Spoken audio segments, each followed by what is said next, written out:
आगामी चुनाव को देखते हुए कांग्रेस के युवा प्रकोष्ठ को मजबूत करने मुंगेली के कांग्रेस भवन में बैठक आयोजित की गई। युवा कांग्रेस के राष्ट्रीय सचिव व प्रदेश सचिव के नेतृत्व में आयोजित इस बैठक में जिले के तीनों ब्लॉक से आए युवा कांग्रेसियों से चर्चा करते हुए नव नियुक्त कार्यकर्ताओं व पदाधिकारियों की नियुक्ति पत्र भी वितरण किया गया। साथ ही आगामी चुनाव को देखते हुए अपनी रणनीति व संगठन को मजबूत करने की चर्चा भी की गई।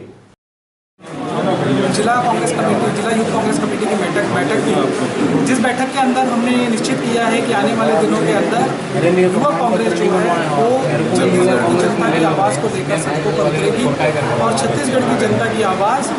पुरजोर तरीके से वो उठाने का काम करेगी। इसके अलावा हमने दिशा निर्देश जारी किए हैं कि युवा कांग्रेस आने वाले समय के अंदर छत्तीसगढ़ की मेन कांग्रेस के साथ कंधे से कंधा मिलाकर हर बूथ के अंदर अपने युवा कार्यकर्ताओं के जरिए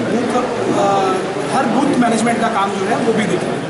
यूथ कांग्रेस के राष्ट्रीय महासचिव संदीप वाल्मीकि जी आए हैं और उनके आने से निश्चित ही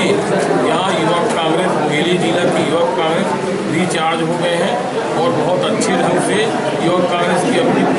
निभाएंगे, ये मेरा पूरा विश्वास है। और मेरे द्वारा भी यह कहा गया है कि ये युवा कांग्रेस है, हमारे एक अंग है, इनकी शक्ति है, हम इनके साथ में रहेंगे, ये हमारे कंधे में कंधे मिला के चलेंगे और हम इनके साथ रहेंगे। इनको किसी प्रकार की कोई तकलीफ नहीं होगी और आगे इन लोग आने वाले विधानसभा में अपना पूरा योगदान देंगे बूथ लेवल से लेकर।